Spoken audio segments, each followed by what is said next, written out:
Chapter 3. Marilla Cuthbert is Surprised. Marilla came briskly forward as Matthew opened the door, but when her eyes fell on the odd little figure in the stiff, ugly dress with the long braids of red hair and the eager, luminous eyes, she stopped short in amazement. "Matthew Cuthbert, who's that?" she ejaculated. "Where is the boy?"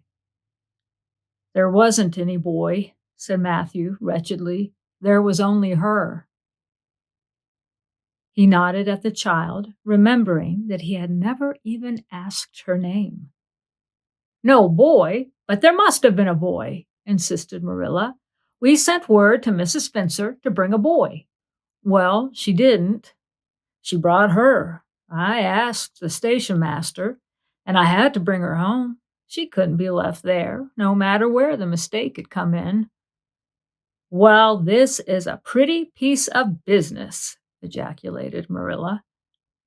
During this dialogue, the child had remained silent, her eyes roving from one to the other, all the animation fading out of her face. Suddenly, she seemed to grasp the full meaning of what had been said. Dropping her precious carpet bag, she sprang forward a step and clasped her hands. "You don't want me," she cried. "You don't want me because I'm not a boy. I might have expected it. Nobody ever did want me. I might have known it was all too beautiful to last. I might have known nobody really did want me. Oh, what shall I do? I'm going to burst into tears." Burst into tears she did. Sitting down on a chair by the table, flinging her arms out upon it and burying her face in them, she proceeded to cry stormily. Marilla and Matthew looked at each other across the stove. Neither of them knew what to say or do. Finally, Marilla stepped lamely into the breach. "Well, well, there's no need to cry so about it." "Yes, there is a need." The child raised her head quickly, revealing a tear-stained face and trembling lips.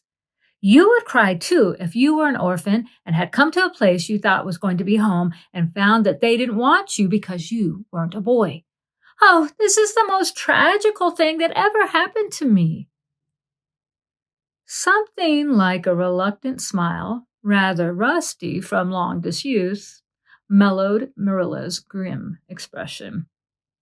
"Well, don't cry any more. We're not going to turn you out of doors tonight. You'll have to stay here until we investigate this affair. What's your name?" The child hesitated a moment. "Will you please call me Cordelia?" she said eagerly. "Call you Cordelia? Is that your name?" "No, it's not exactly my name, but I would love to be called Cordelia. It's such a perfectly elegant name." "I don't know what on earth you mean. If Cordelia isn't your name, what is?"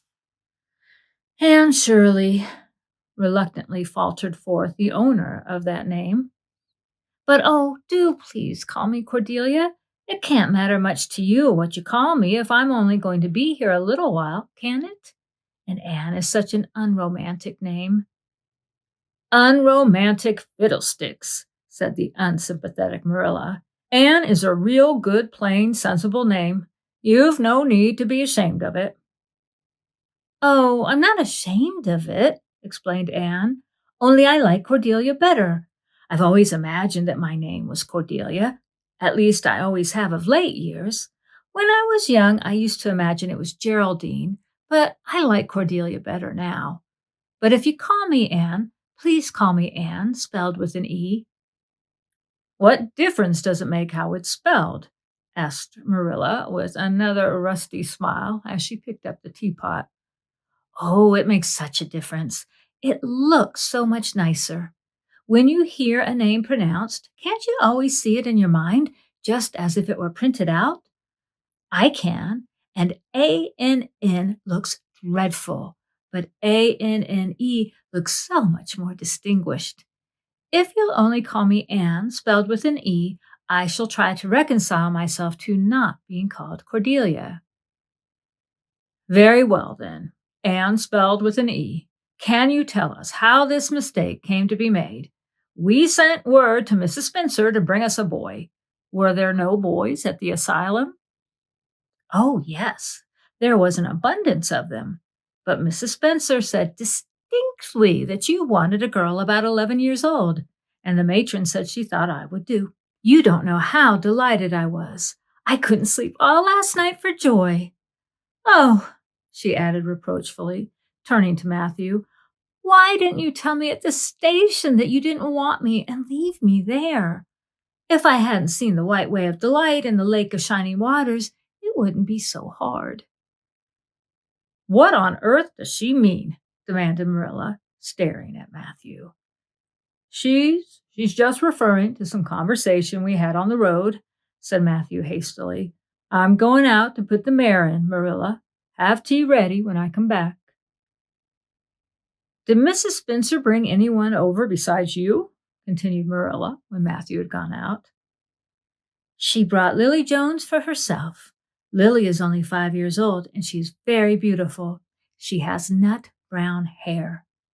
If I was very beautiful and had nut brown hair, would you keep me? No. We want a boy to help Matthew on the farm. A girl would be of no use to us. Take off your hat. I'll lay it in your bag on the hall table. Anne took off her hat meekly. Matthew came back presently, and they sat down to supper. But Anne could not eat. In vain she nibbled at the bread and butter and pecked at the crab-apple preserve out of the little scallop glass dish by her plate. She did not really make any headway at all. You're not eating anything, said Marilla sharply, eyeing her as if it were a serious shortcoming. Anne sighed. I can't. I'm in the depths of despair. Can you eat when you are in the depths of despair? I've never been in the depths of despair, so I can't say, responded Marilla. Weren't you? Well, did you ever try to imagine you were in the depths of despair? No, I didn't. Then I don't think you can understand what it's like. It's a very uncomfortable feeling indeed. When you try to eat, a lump comes right up in your throat, and you can't swallow anything, not even if it was a chocolate caramel. I had one chocolate caramel once 2 years ago, and it was simply delicious. I've often dreamed since then that I had a lot of chocolate caramels, but I always wake up just when I'm going to eat them. I do hope you won't be offended because I can't eat. Everything is extremely nice, but still, I cannot eat. I guess she's tired, said Matthew, who hadn't spoken since his return from the barn. Best to put her to bed, Marilla. Marilla had been wondering where Anne should be put to bed. She had prepared a couch in the kitchen chamber for the desired and expected boy, but although it was neat and clean, it did not seem quite the thing to put a girl there somehow. But the spare room was out of the question for such a stray waif, so there remained only the east gable room. Marilla lighted a candle and told Anne to follow her, which Anne spiritlessly did, taking her hat and carpet-bag from the hall table as she passed. The hall was fearsomely clean. The little gable chamber in which she presently found herself seemed cleaner still.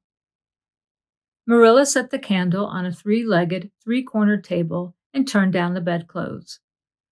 I suppose you have a nightgown? She questioned. Anne nodded. Yes, I have 2. The matron of the asylum made them for me. They're fearfully skimpy. There's never enough to go around in an asylum, so things are always skimpy, at least in a poor asylum like ours. I hate skimpy nightdresses, but one can dream just as well in them as in lovely trailing ones with frills around the neck. That's one consolation. Well, undress as quick as you can and go to bed. I'll come back in a few minutes for the candle. I daren't trust you to put it out yourself. You'd likely set the place on fire. When Marilla had gone, Anne looked around her wistfully. The whitewashed walls were so painfully bare that she thought they must ache over their own bareness. The floor was bare, too, except for a round braided mat in the middle, such as Anne had never seen before. In one corner was the bed, a high old-fashioned one with four dark, low-turned posts. In the other corner was the aforesaid three-cornered table, adorned with a fat red velvet pincushion hard enough to turn the point of the most adventurous pin. Above it hung a little 6 by 8 mirror. Midway between table and bed was the window, with an icy white muslin frill over it, and opposite it was the washstand. The whole apartment was of a rigidity not to be described in words, but which sent a shiver to the very marrow of Anne's bones.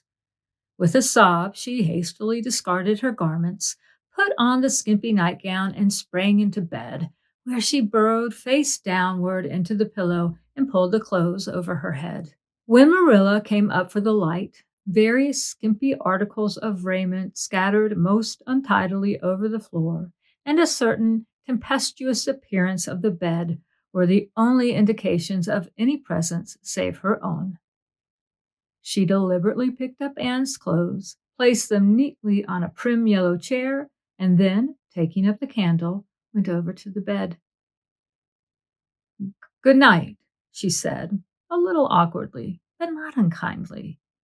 Anne's white face and big eyes appeared over the bedclothes with a startling suddenness. "How can you call it a good night when you know it must be the very worst night I've ever had?" she asked reproachfully. Then she dived down into invisibility again. Marilla went slowly down to the kitchen and proceeded to wash the supper dishes. Matthew was smoking, a sure sign of perturbation of mind. He seldom smoked, for Marilla set her face against it as a filthy habit, but at certain times and seasons he felt driven to it, and then Marilla winked at the practice, realizing that a mere man must have some vent for his emotions. "Well, this is a pretty kettle of fish," she said wrathfully. "This is what comes of sending word instead of going ourselves. Robert Spencer's folks have twisted that message somehow. One of us will have to drive over and see Mrs. Spencer tomorrow, that's certain. This girl will have to be sent back to the asylum." "Yes, I suppose so," said Matthew reluctantly. "You suppose so? Don't you know it?" "Well, now, she's a real nice little thing, Marilla. It's kind of a pity to send her back when she's so set on staying here." "Matthew Cuthbert, you don't mean to say you think we ought to keep her?" Marilla's astonishment could not have been greater if Matthew had expressed a predilection for standing on his head. "Well, now, I suppose not. Not exactly," stammered Matthew, uncomfortably driven into a corner for his precise meaning. "I suppose we could hardly be expected to keep her." "I should say not. What good would she be to us?" We might be some good to her," said Matthew suddenly and unexpectedly. "Matthew Cuthbert, I believe that child has bewitched you. I can see as plain that you want to keep her." "Well, now, she's a real interesting little thing," persisted Matthew. "You should have heard her talk coming from the station." "Oh, she can talk fast enough. I saw that at once. It's nothing in her favor either. I don't like children who have so much to say. I don't want an orphan girl, and if I did, she isn't the style I'd pick out. There's something I don't understand about her. No, she's got to be dispatched straight away back to where she came from." "I could hire a French boy to help me," said Matthew, "and she'd be company for you." "I'm not suffering for company," said Marilla shortly, "and I'm not going to keep her." "Well, now, it's just as you say, of course, Marilla," said Matthew, rising and putting his pipe away.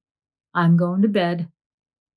To bed went Matthew, and to bed, when she had put her dishes away, went Marilla, frowning most resolutely. And upstairs in the east gable, a lonely, heart-hungry, friendless child cried herself to sleep.